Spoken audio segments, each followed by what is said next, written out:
You got into the safety business because you wanted to protect people, but somewhere along the way, the job started controlling your time, your schedule, your priorities, even your income potential. What if the expertise you've built over the years in the field can give you something more? More freedom, more control, more ownership of your future.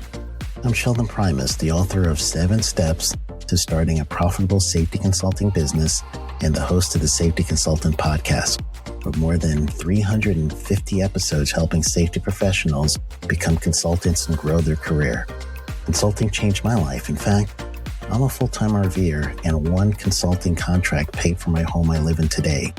Now, I help safety professionals build their own consulting practice through bi-weekly coaching calls, accountability, and personal guidance. But this program isn't for everyone. Start with the Consultant Readiness Audit at sheldon.coach. What if everything we thought we knew about safety was just interference? From the host of the Rated R Safety Show and the founder of Safety FM comes the complete Signal Transmission Trilogy, now available in one powerful edition. Safety, in my opinion, the book that started the conversation. Safety Mutation, where the boundaries of culture, systems, and belief begin to break. And now, Safety Transmission, the final piece of the signal. For the first time, all 3 books are together in one volume. The Signal Transmission Trilogy, Complete Edition. This isn't just about compliance. It's about consciousness. It's about decoding the way we think, lead, and live, inside and outside the system. Whether you've been following the signal since the beginning or you're just now tuning in, this is the version to own. Search Signal Trilogy on Amazon or visit safetyfm.com to get your copy now.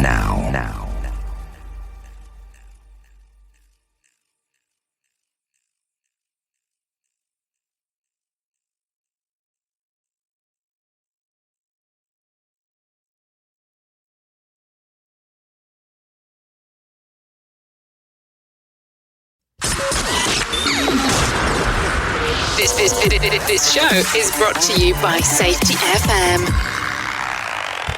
Warning, the following broadcast contains adult language, adult content, frank safety discussions, and stories that might sound unbelievable.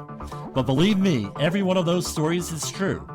We didn't start the safety war, but we are going to fight to win it.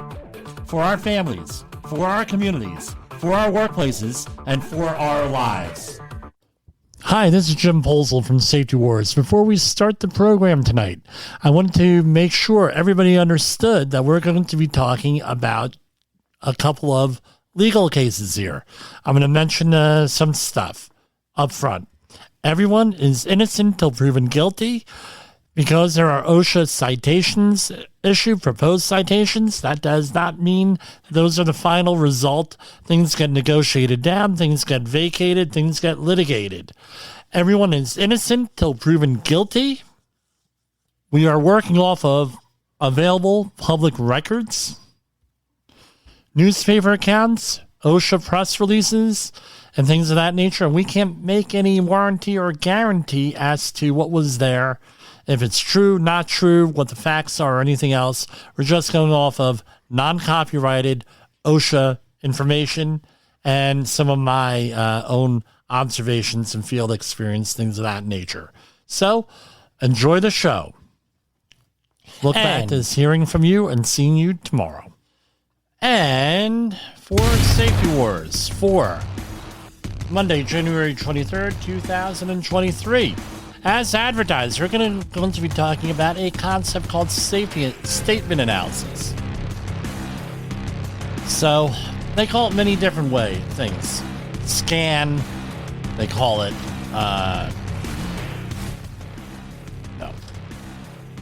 it goes under many different titles, but the person who popularized it was a man named Mark McClish, who was the instructor at the U.S. Federal Law Enforcement Academy, I believe that's the name of it, down in Maryland. He has a whole series of books out there. I Know You're Lying, is one of them. It's probably the most popular one. Phenomenal book. I recommend you get it. I'm trying to get him on the program here to discuss it, because I tell you what, if you're going to be doing any type of accident investigation, any type of investigation, talking to regulatory agents and everything else, it's something you really need to go into.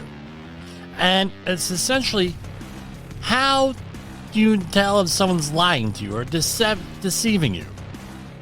More importantly, how do you frame things when you speak, when you're answering questions, that it doesn't seem like you are deceiving people? Because you could be telling 100% the truth. And this, let me go back and tell you a little bit about the history.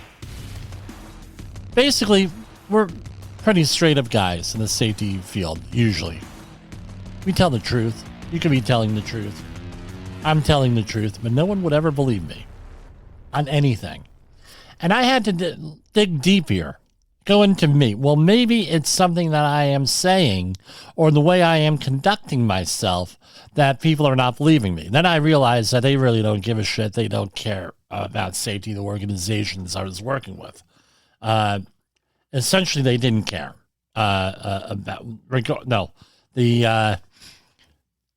the investigators were, and the people asking the questions were judge, jury, executioners, investigators, you name it. Didn't matter. They had a narrative that they wanted to push. But I came up with the idea of, and I don't want to, I'm obviously not the first, but I said, you know what? I'm not going to give them the rope to hang me with. So how do we, so I searched out about 9 years ago. I came across a guy by the name of Mark McClish, and his 2 books. One book was I Know You Are Lying by Mark McClish. The other book is by a gentleman, Peter Hyatt, Wise as a Serpent, Gentle as a Dove, Dealing with Deception. And the forerunners of those are the guy by the name of Tony Lesh, and who came up with the SCAN program. Another guy, Avino, I'm gonna destroy this name. I apologize. Avino Sapir. He was an Israeli, I believe, military person or police officer who came up with a lot of these programs. How do you detect it? And it has to do how you detect deception. Has to do with a lot of stuff. I realized after studying this stuff that I said, this really needs to be part of any accident investigation course. These basic concepts. All right. What are you looking for? What not to say? Things of that nature. Because recently real simple. You go, if you're working for me, you're on my payroll. You are going to be getting this presentation. How do I expect a accident investigation to go? How do I expect you to conduct yourself? How do I expect you to conduct yourself when you're doing an accident investigation? How to act in front of clients, how to other investigators, regulatory agencies, law enforcement, and everything else. It's one of those things. You have to standardize these things. This was one of the first things that I standardized. So what I did was I handed everybody a nice book, and it's the book for this. It's roughly 100 pages. I figure, okay, we got intelligent people here. We'll read 100 pages. Guess what? Nobody wanted to read it. So I said, okay, no problem. You don't want to read 100 pages on, during the day, throughout your busy day, take 15, 20 minutes out a day, read. You figure a page a minute, take out 100 minutes in the course of a week. Then we come back and we talk about it. Nobody wanted to do it. So I said, okay, no problem. We're just going to have a company meeting, and I'm going to go through it with you. You're going to sit down there, and you're going to hear me for however long it takes to go through this. And we have to revisit this stuff often, right, as a reminder, because like Brent Sutton from the Learning Teams podcasts and everything else, he says you need some soak time whenever you're getting a new concept and everything else. So what I say to people right off the bat, if you don't want to be lied to, don't go into the safety business because we get lied to on a daily basis. And what are we talking about? What are we doing? We're analyzing the words, the syntax, what they're saying, body language, handwriting, and other stuff to determine whether we're being told the truth, the whole story, a deceptive story, a systemic, right? And we try to do this in a systemic approach. The underlying thing with all this stuff is that everyone tells the truth. Part of the human psyche that we all want to tell the truth. But how we tell the truth? Do we tell the whole truth? Anything else? No, in a deceptive way. It's all the truth, right? Now, this has been called pseudoscience. It's very controversial. It's not 100% on anything. So I'm not making any warranties or guarantees, just a way of doing this. And how is this all developed? The study of forensics, which this is a branch of forensics, is a math problem, like everything else. You see things over and over and over and over and over again, and you develop patterns. You develop probabilities. You can start to use this. Now, who uses this analysis here? Law enforcement, insurance companies, private investigators, attorneys, accident investigators, news media, safety professionals. Now out there with those are safety professionals that we see out there in the field here, right? Where those are the ones where this is relevant to. So it's relevant to all our work. So what you want to do is, what do you need to do? Ultimately, our job as safety professionals is to prevent injuries and accidents the best we can. Supply leadership, right? And then in the investigation, you want to have just a factual investigation. You want it to be factual. Now, I'm going to issue some controversial statements. In my opinion, 30 years of doing this. So investigators are always assuming that you are guilty until proven innocent. You say, well, Jim, this is the United States, blah, blah, blah, blah, blah, blah. Yeah, in a court of law, you're innocent until proven guilty. But when you're dealing with an investigator, you're an investigator. It doesn't matter whether you're police or whatever. You have to go out there and try to get to the bottom of things. And you end up into this thing where you're trying to disprove or prove that people aren't involved with things. So because you're left there with, a whole thing, a recent incident where we had the police called to one of my projects. There was a disgruntled contractor employee from another contractor. That 10, 15 police show up. Guess what? Guess what happens? They're trying to figure out what the hell's going on. Right? So you can't blame them. I'm going to assume everybody's involved here until they're not. Until we can prove that they're not. So stop talking and start listening to what people are saying.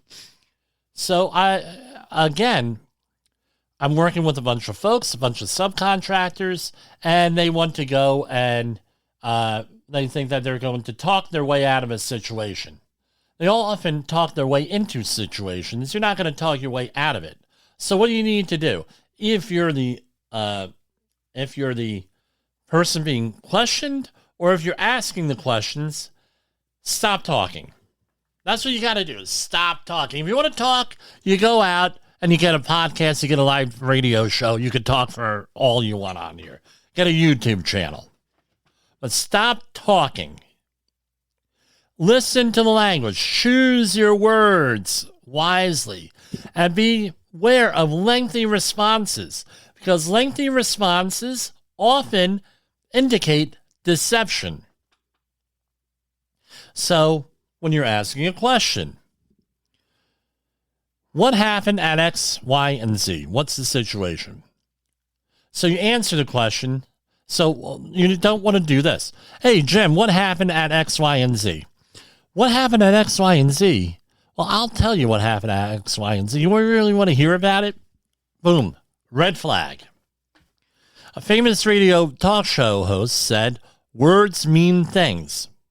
What is the language? What do they say? So they may engage you in small talk prior to the... No, you think it's small talk. Oh, well, the investigation isn't starting now, so we're going to talk about the game last night or what have you. They're going to go out there and they're polling you what exactly you're doing. You want to be able to examine pronouns. I, me, mine, myself, she, her, hers, herself, all words like that.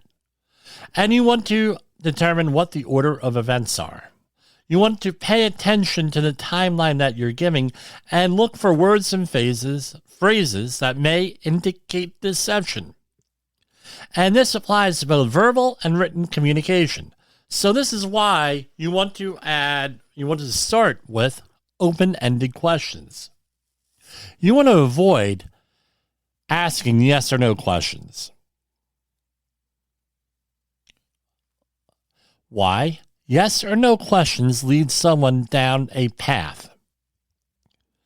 And it could lead to anything. And you want to avoid answering yes or no questions unless the answer is yes or no. Why? Longer answers might indicate deception. So you try to do, so for example, exactly what happened here? Exactly what are you doing? What happened with what have you? Right? And then you go through and you figure out, okay, this happened. All right. And you let the person go through it and talk and talk and talk. Oh, and then what? And then what? And then what? And then what? And you take good notes and everything else. And that's how you determine whether, you are able to garner more information versus yes or no questions. Were you here at this thing? Yes. Were you there at here? No. Were you, right? If the answer is yes or no, then it's a simple yes or no. But be aware if you're asking questions, what questions are you asking yes or no to? Because what do you want to find out? What are they looking for? What you are not telling them. I have this problem. I still do. Do not speak over people. Let them answer the question. Right? 1, it's rude. 2, it pisses people off. 3, you gotta let them talk. Just let them talk. Let them talk. Be aware of warning phrases. For example, to be honest. Right? Answer questions using the shortest answer possible. We mentioned that. You want to have what is called a reliable denial. Every denial should have 3 things. I did or did not. Number 1. Number 2, did or did not. Number 2. And number 3, do something. Whatever it is. That's a reliable denial. When you start to say, I deny doing whatever, or I deny doing blah, blah, blah, deny does not mean no. So what is the definition of deny? Right? Deny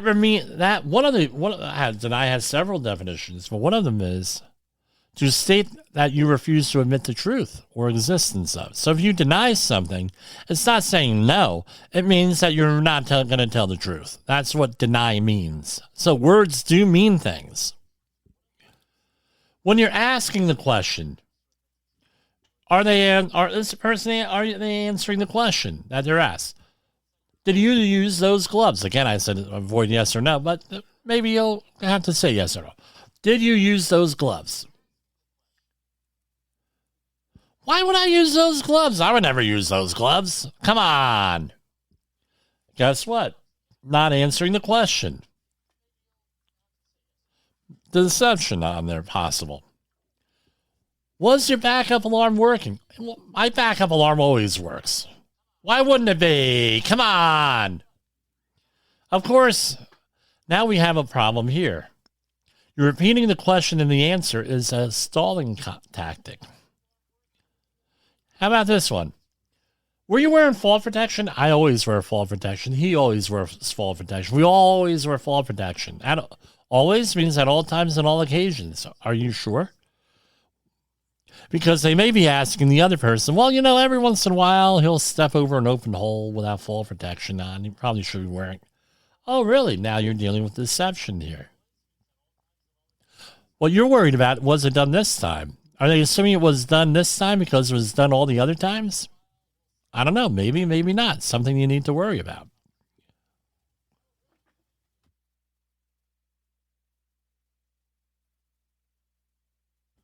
Pardon me, I had to sneeze.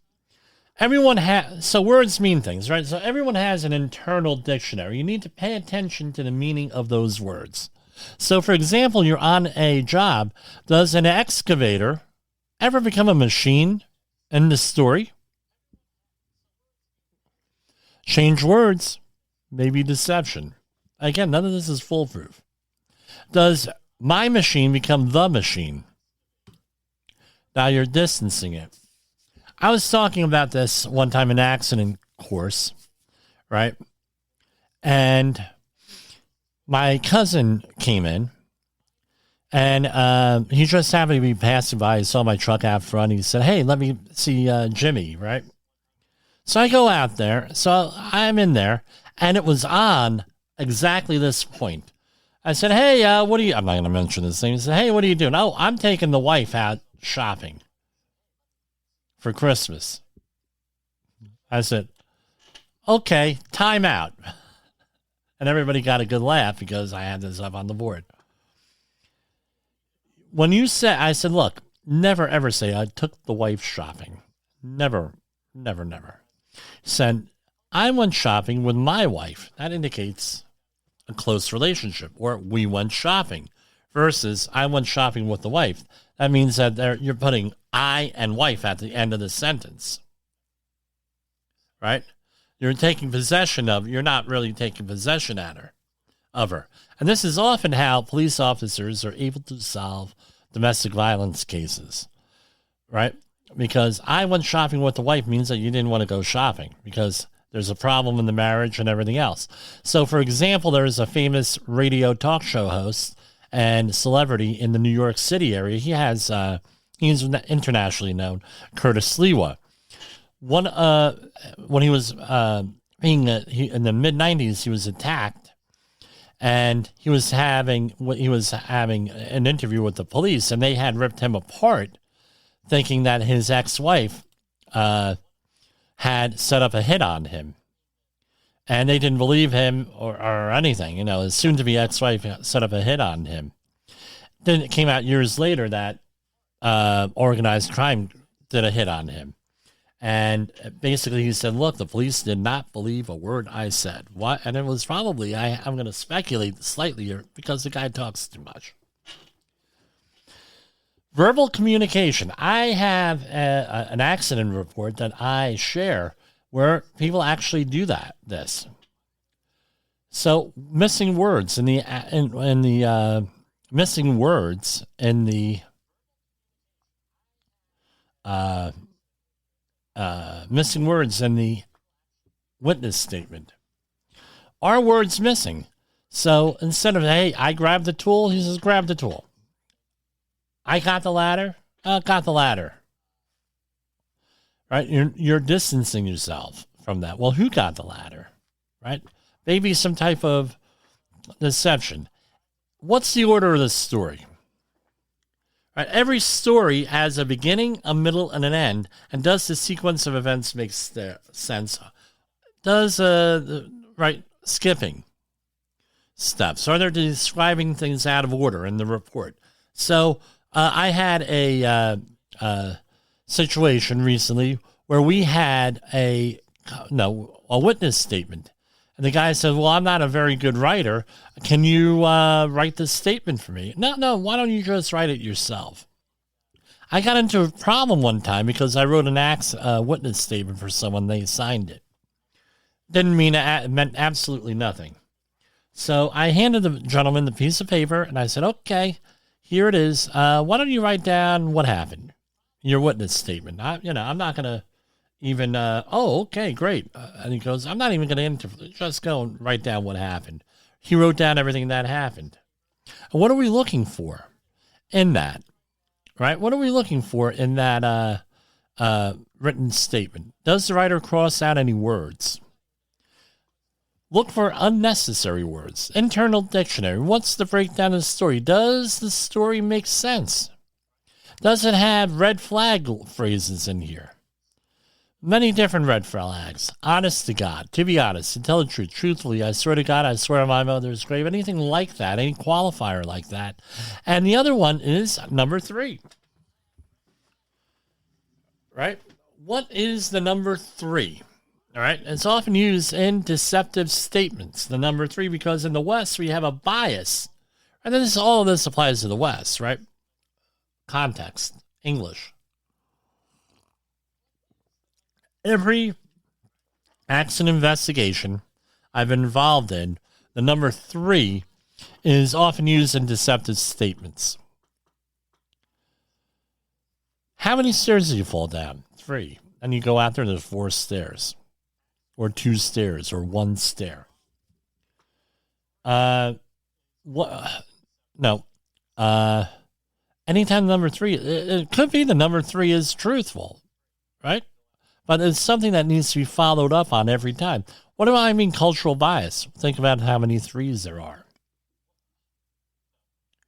Father, Son, Holy Ghost. 3. Three forms of government. Executive, legislative, judicial. 3 levels of government. Federal, state, local. 3 blind mice. 3 musketeers. 3 peas in a pod.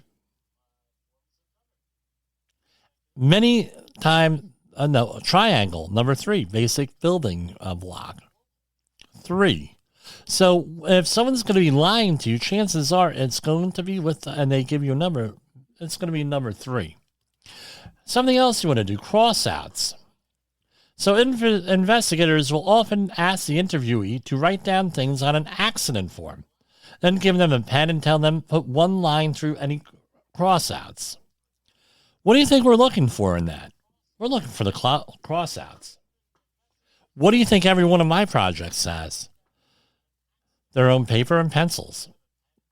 And I tell them, you want to write out something? You want to write an answer? Write it out on that legal pad first in pencil. Then when you're all done, you take the pencil and the legal pad with you and transcribe it over. Always in pencil. People don't like that when I do that, but too bad. I would like to think I know something on how people are. Written statements. Now, again, verbal and written statements have basically the same thing, but if you're going to be writing a written statement, make sure that the statement has a beginning, middle, and end, and look at the number there. The beginning of the story, so we're told, 25% roughly, end of the story 25%, middle of the story 50%. If you are varying from anything with that, right, that is an indicator of some type of deception with this. That's typically, possibly, may indicate. Nonverbal communication. There are books and books and books and books with nonverbal communication. There's even when you're as old as I am, back in the 90s when we went to college in 80s, there were whole classes on nonverbal communication. What kind of posture do you have? What kind of facial expression? Look at the eyes. Hand or leg movements. Are they moving? Are they all over the place? Hand moving. Right? Or do they have weird mannerisms? This is all part of polling your person that you're questioning prior to speaking, doing the quote-unquote official investigation. What are their mannerisms? Right? How many times a minute do they blink? They blink 10 to 20 times a minute, or are they constantly blinking? That might be an indicator of deception. However, that may be just them. Pupil size, small with stress,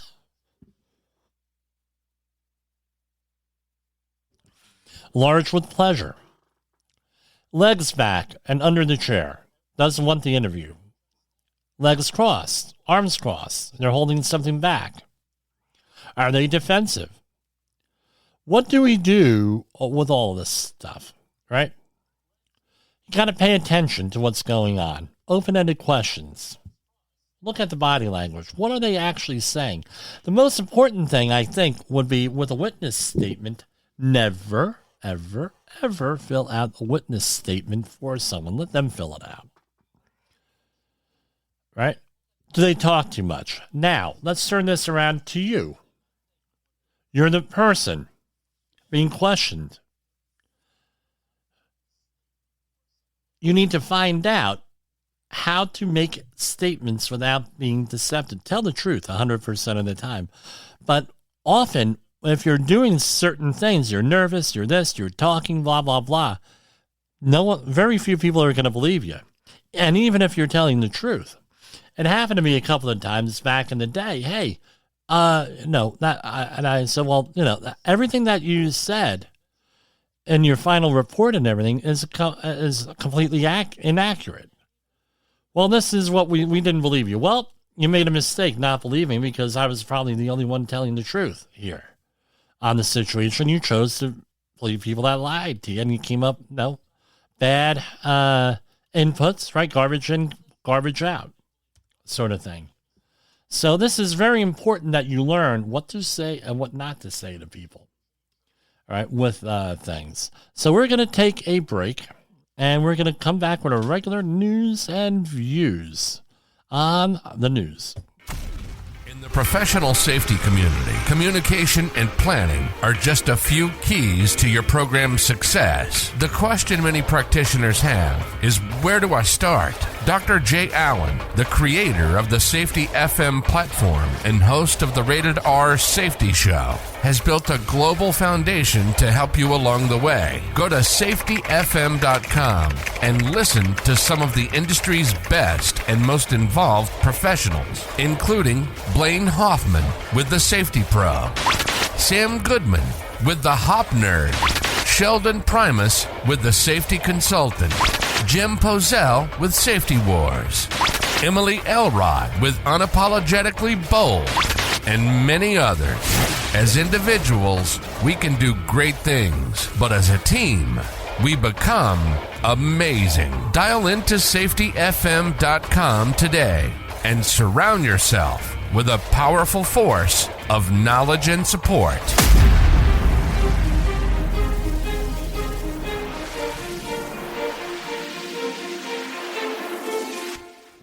OSHA recordables, first aid cases, catastrophic losses. You want answers? So do I. This is Jim Pozell with Safety Wars.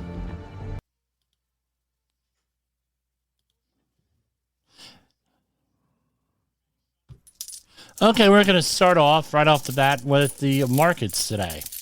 Dow Jones Industrial up slightly, 33,629. S&P 500 up 4,019. NASDAQ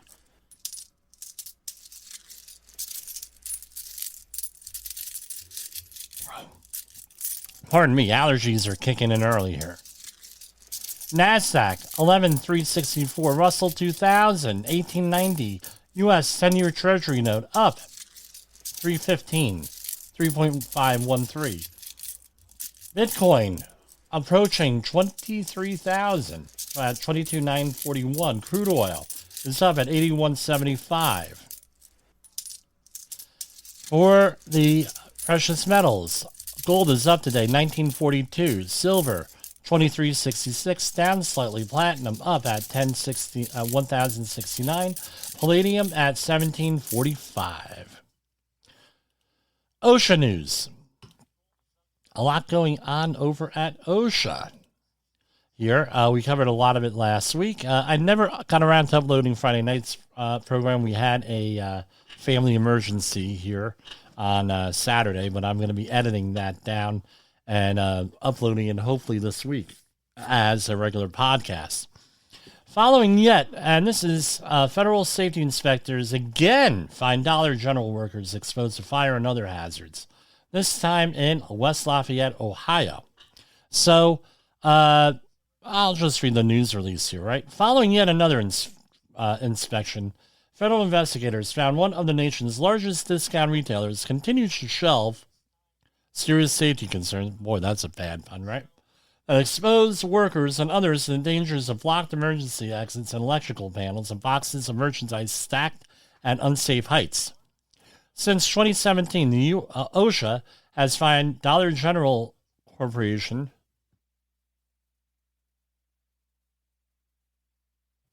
and Dolgan Corp. LLC more than $15 million for numerous willful, repeat, and serious workplace safety violations nationwide. OSHA has at least 100 federal safety inspections currently open at stores owned and operated by the Goodlettsville, Tennessee company. OSHA began a complaint inspection on August 31st, 2022, and inspectors identified 5 repeated safety violations with proposed penalties of, you're going to get this, $395,717. Inspectors found the company exposing workers to the threats of being unable to exit the store safely in an emergency, such as a fire, and being struck by boxes of falling merchandise. Since 2017, OSHA has identified similar violations in more than 180 inspections at Dollar General stores across the country. The retailer's chronic failures to meet safety requirements prompted the agency to include Dollar General Corporate and Dolgan Corp. LLC in OSHA's severe violator enforcement program.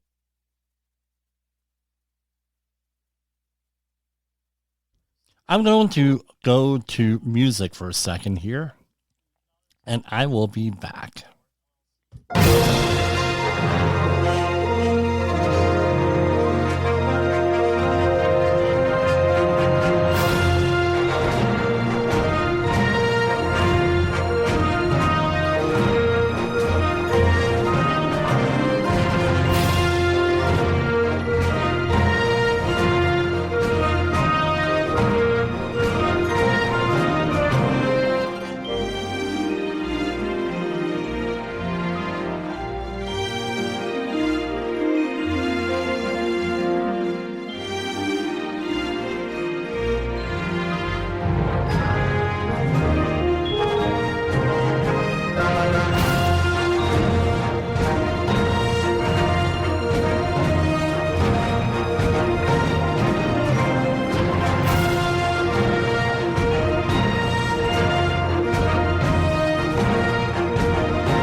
Sorry about that. I am back. Allergies are hitting early this year for me, especially with all of this nice, beautiful, warm weather in the Northeast. Well, we did get a little bit of snow. Okay, Dollar General continues. And this is a quote from OSHA Area Director Larry Johnson in Columbus, Ohio. The Dollar General continues to intentionally ignore federal safety standards, while the company's defiance shows they value profits more than safety and well-being of employees, said OSHA Area Director Larry Johnson in Columbus, Ohio. Dollar General's unwillingness to make changes across its organization, and as importantly at stores where hazards persist, should be a serious concern for workers and shoppers alike. The West Lafayette inspection led OSHA to cite the company for the following violations: storing box material stocked more than 7 foot high on rolling containers throughout the retail area, blocking exit routes and the south building exit with wheeled carts, boxes, and bins, allowing open bags of food boxes and bins to be spread throughout the store, obstructing access to fire extinguishers with a ladder, boxes, and carts, blocking access to electrical panels with boxes, bins, and carts. Anyway, again, innocent until proven guilty, and this stuff gets negotiated downward. But it's, I have the citation letter right here. Let's see where we go here. Citation 1, item 1. Repeated serious and violation was 1910.22. That is housekeeping. Employer did not ensure that all places of employment, passageways, storerooms, service rooms, and walking working services are kept clean and orderly in sanitary condition. And it's a repeat violation because they were able to document it 1, 2, 3, 4 times at least 5, 6, 7, 8 times prior. Here's another repeat violation. 1910.37A3, exit routes were not kept free and unobstructed. Numerous type of things. Numerous times they were cited on that. A repeat serious violation with portable fire extinguishers not mounted, located, or identified so that they were readily accessible without subjecting employees to injuries. Several times that happened. Material stored in tiers was not stacked, blocked, interlocked, or limited in height so that it was stable and secure against a sliding and collapse. That was a repeat violation.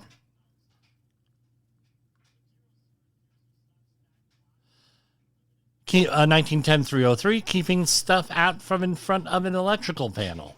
That was a big one, $113,000, for almost $114,000. So basically, we're looking at a total of $395,717. We'll see where this goes. So, how is it? How do they whack you on a repeat violation? One is when they cite you one time, you don't fix it again. Right? You don't fix it and they cite you again. And it's substantially the same type of violation.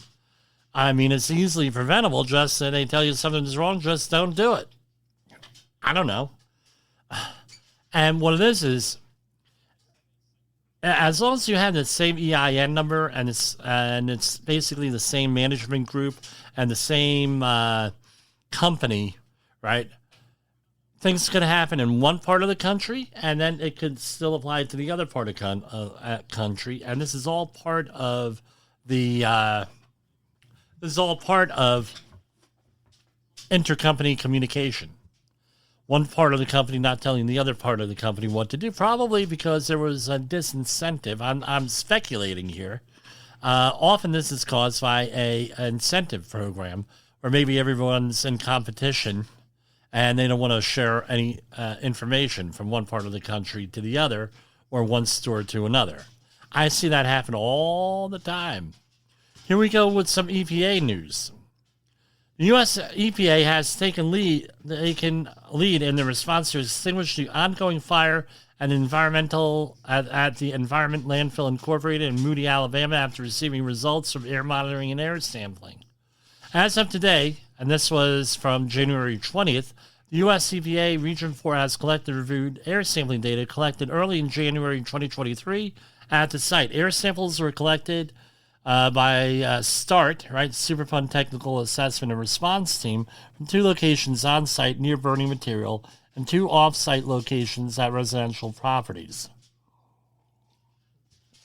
So what are we looking at to do? They collected 3 8-hour samples at each of these locations. Additional 15-minute air samples were collected at 5th location on site. And some chemicals were identified in air samples collected on or near the site that exceeded removal management levels, which are chemical-specific concentration that help define areas, contaminants, or conditions where a cleanup or mitigation measures known as removal action may be appropriate. EPA has mobilized additional resources going on and on and on. So what are they recommending? If nearby residents are concerned and wish to reduce potential exposure to landfill fire smoke, following actions are recommended. If you have a respiratory issue, stay indoors. Reduce your outdoor activities and do them more slowly when you see or smell smoke. Close the doors and windows of your house to keep smoke inside. Talk to your healthcare provider if you have any other issues and symptoms. And that's all I'm going to go through with that on there. Some studies. Common antidepressants can cause emotional dullness, taking the pleasure out of everyday experiences. Common antidepressants can cause users to experience emotional dullness. This is a study out of Cambridge, United Kingdom, and the CDC, right? Centers for Disease Control. The widely used class of antidepressants, which doctors commonly describe for persistent or severe cases, belong to the drug group selective serotonin reuptake inhibitors, SSRIs. These drugs target serotonin, a chemical that carries messages between nerve cells in the brain, which scientists call the pleasure center. According to the CDC, more than 13% of U.S. adults took antidepressants. However, one widely reported side effects of SSRIs is blunting, where patients feel emotionally dull and stop finding things as pleasurable as they used to. For the study, a team of University of Cambridge, this is University of Cambridge, I'm sorry, not CDC, recruited 66 healthy volunteers. Out of that group, 32 received something and 34 took another placebo. They took the drug or fake pill for 21 days. During this time, participants completed a comprehensive set of questionnaires and tests. Antidepressants may also prevent patients from learning from past events. What do you know? So something to keep an eye on. I mean, I've heard a lot of complaints and I've heard a lot of good things about SSRIs. Some people swear by them, some people curse them at them. Just the way it is. Inflation desperation. 57% would lie on an interview. This is a study coming out of London. 6 in 10 people say rising costs and inflation would motivate them to lie on a resume in 2023. The survey, commissioned by Standout CV, also reveals that 55% of American workers already lie on their resume at least once in their life. For context, that means 42.5 million people lied to get a job in 2022. Although more men admit to lying their way to a new job, over half of women said they did the same. So 60% of men, 51% of women almost. So staggering. So who is, as for which workers are getting creative with their resumes, it's staggering. 72% looking for work in the manufacturing industry lied to employers. Healthcare workers is 64%. And those seeking a job in the creative arts at 63%. So, I don't know. It's, the other thing is that you actually have people actually paying a fake job reference service. How do you like that? 41%, 2 in 5 people have been less than truthful about their days in school. Sort of like that guy, Representative Santos in Long Island, allegedly. Right, and I said allegedly. 41% have lied about their college degree during a job interview. Nearly 1 in 4 have told employers that they had a degree and really didn't. So this is what I want to point out to you. It actually happened to me. No, I show people my qualifications and experience package. And, right, because sometimes I'm like, so for example, I work on projects that are highly confidential. They want to vet everybody applying for the project. So they ask me for a Q&E thing, qualification and experience. Some people call it curriculum vitae, CV, whatever you call it, doesn't matter. So what happens is you submit it. Well, let me back up. I had a boss that basically was a company requirement that you had to carry your professional resume and all your certifications with you at all times. In case you got called out in the middle of the night, on short notice, you had all your paperwork together along with your physical results because you're doing HAZWOPER work. And we ended up actually carrying those around. I actually kept up with it over the last 29 years. I started writing it about 29 years ago. And yeah, I had to update the file and everything. But what happens is I actually, when they see this, often they don't agree. Now I'm in the other hand. He's giving us all this information. This isn't, this is deceptive. And then on the other end, you give him too little information. Well, this is deceptive. He doesn't have enough thing.